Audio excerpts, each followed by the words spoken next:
मेरा नाम फूलन देवी है, लोग बैंडिट क्वीन के नाम से जानते हैं।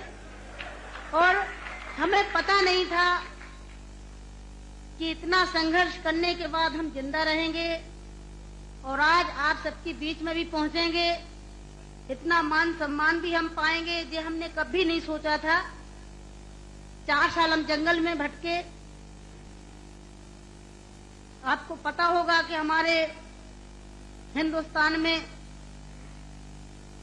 नहीं कहना चाहिए ऐसे मौके पर, मैं कहूंगी, बताऊंगी जो मेरे पे बीती है कि हमारे सामंतशाही लोग, पैसे वाले लोग और खासकर मैं जात का नाम लूंगी तो लोग कहेंगे दुबई में जाके जात पुकारी रहेगी।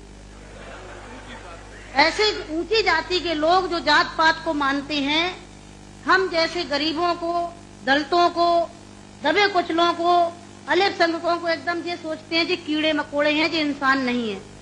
तो उन लोगों को मैंने बताया कि मैं इंसान हूं, अगर हमें तुम मारोगे तो हम भी चुप नहीं बैठेंगे, हम भी जवाब देंगे। और इसलिए मैंने कई दफे सोचा कि मैं आत्महत्या कर लूं, मर जाऊं, पर मैंने सोचा कि मरती तो हजारों लड़कियां रोज हैं।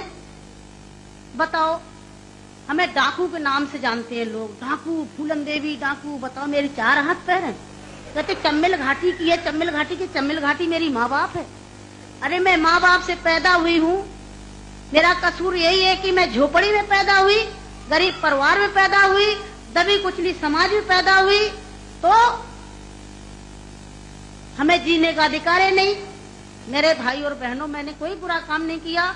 मैं तो वहां भी मंच में बोलती हूँ, अब्बू भाई के साथ में तो कई सभाएं हुई हैं, बहुत बड़ी बड़ी सभाएं हुई हैं कि मैंने कोई बुरा नहीं किया है।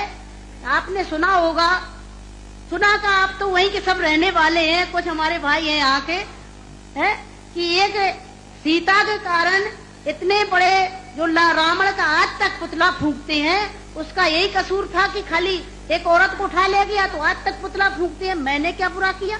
मेरे साथ भी ऐसे रावणों ने अत्याचार किया, मैंने उन रावणों को जवाब दिया। फूलन देवी को डाकू है, डाकू है।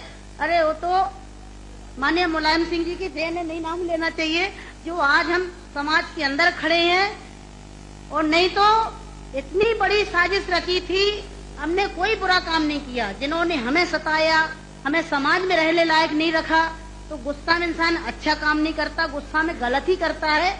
और जो कुछ भी हुआ, अच्छा और बुरा सबक सिखाने के लिए कि हम जैसी बहन बेटियों के साथ अन्याय अत्याचार करोगे तो कोई भी महिला घर से बाहर न करके और अपने अधिकारों की लड़ाई लड़ने के लिए मैदान में खड़ी हो जाएगी।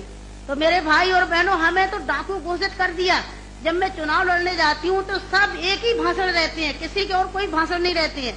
बताओ, मैं डाकू दिखाई देती हूँ? क्या होता डाकू है? तुमने हमें सताया, हमें लूटा पीटा। डाकू तो वो बेईमान जो हम जैसी महिलाओं को लूटती पीटते हैं। तो मेरे भाई और बहनों, 4 साल में जंगल में भटकी, 11 साल में जेल में रही, और जेल में भी हमें पागलों के साथ रखा गया था।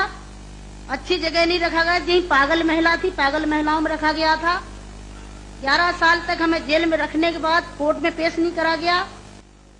और जब जेल से छोड़े गए तो बहुत बड़ा हमारे हिंदुस्तान में तूफान आया कि इतनी बड़ी डाकू को छोड़ दिया गया, बहुत बड़ा अन्याय हुआ। बस आप सबका प्यार था, आशीर्वाद था, कुछ ऊपर वाले की भी दुआ थी, जो आज आप सब